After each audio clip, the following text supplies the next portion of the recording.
jërë ngeen jëf yéen ñu ni bàyyi xel fii ci Mawahibou 221 lu ñeer projet Ousmane Sonko ak Mame Mbaye Niang niki kii di Cheikh Bara Ndiaye ñëw ci ak jàngat bu yaatu fële ci Walfadjri ginnaaw boo xamante ni kat suspendu nañ ko wala maanaam ay jënd nan li nga xamante ni renvoyé boog li nga xamante ni moo di projet bi ba le 30 ci weeru mars bi ñu nekk moom Cheikh Bara Ndiaye ñëw ci ak ay jàngat yu yaatu di xamle bu baax a baax kat ni kii di président Macky Sall moom projet bi wala projet yi nga xamante ni ay projet Ousmane Sonko dafa nekk ay projet yoo xamante ni kat moom si la basé wu ngir déclarer li nga xamante ni moom moo di candidat tiiram ndax kat bu fekkante noonu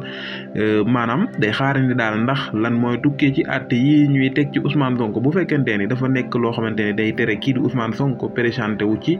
atum 2024 moom mu door a déclarer nag ni moom du nekk candidat waaye bu fekkente ne nag Ousmane Sonko day faral day nekk candidat boog atum 2024 moom président Macky Sall dina mën a teel a wax ni kat moom it day bokk maanaam ngir xëccoog moom maanaam Cheikh Bara Ndiaye ñëw ci jàngat bu baax a baax ni instant yi daal kii di président Macky Sall fenn rek la nekk mooy day ànd ak Ousmane Sonko dund wala ñu ànd dee maanaam Ousmane Sonko dee bokk moom mu bokk lu mu am jël bu fekkee Ousmane Sonko du bokk nag mu teel a libéré wu xam ni moom du mën a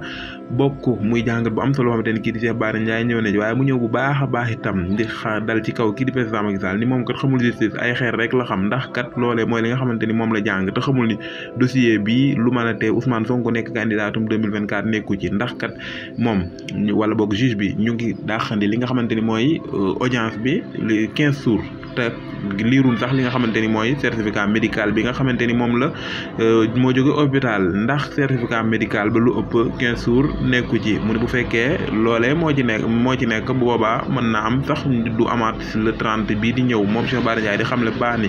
atte bi mën naa di dem ba 2024 ndax kat même bu fekkente noonu doon koo atte ba ni daan nañ kii di Ousmane Sonko mën nañoo def appel te bu boobaa ay procédure la yoo xamante ni mën nañ koo topp fii bu 2024 maanaam moom Cheikh Bara Ndiaye daal ci tënk gis na ni lii nekk na projet boo xamante ni mënta tere kii di Ousmane Sonko nekk candidat bu fekkee topp na li nga xamante ni moom moo di projet diir bi moom Cheikh Bara Ndiaye mu ñëw bu baax a baax moom itam daal indi li nga xamante ni moom moo di ay dëggam ci projet bi nga xamante ni moo amoon ni ki tey jëm ci mbiru dossier Prodac diggante Ousmane Sonko ak ki nga xamante ni moo di Mame Mbaye Niang waaye mu ñëw ci Mame Mbaye Niang moom itam di xam le ni kat Mame Mbaye Niang mbir la boo xamante ni da doon seetal boppam waaye gën a dugal li nga xamante ni moom moo di boppam ndax kat di mbiru ñaanu sénégalais yi te kat réew mi tey yëngu na ba foo xam ne ba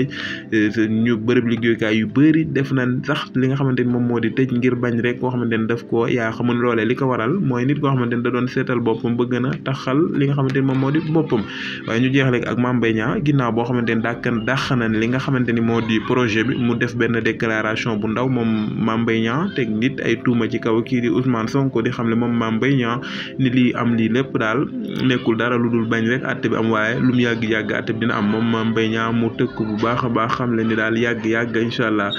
lii dinañ ko àtte te itam moom mu ndamu ni dina ci am li nga xamante ni moom moo di ndam moom Mame Mbaye Niang mu déclaration bu gàtt boo xamante ni def na ko ginnaaw boo xamante ni renvoyé nañ li nga xamante ni moom moo di àtte bi waroon a dox ci digganteem ak kii di Ousmane Sonko ci lu ñeer mbiru dossier diffamation ci lu ñeer mbiru Prodac jërë ngeen jëf ci wéy bi dinu ànd di nu topp fii ci Mawahibou 221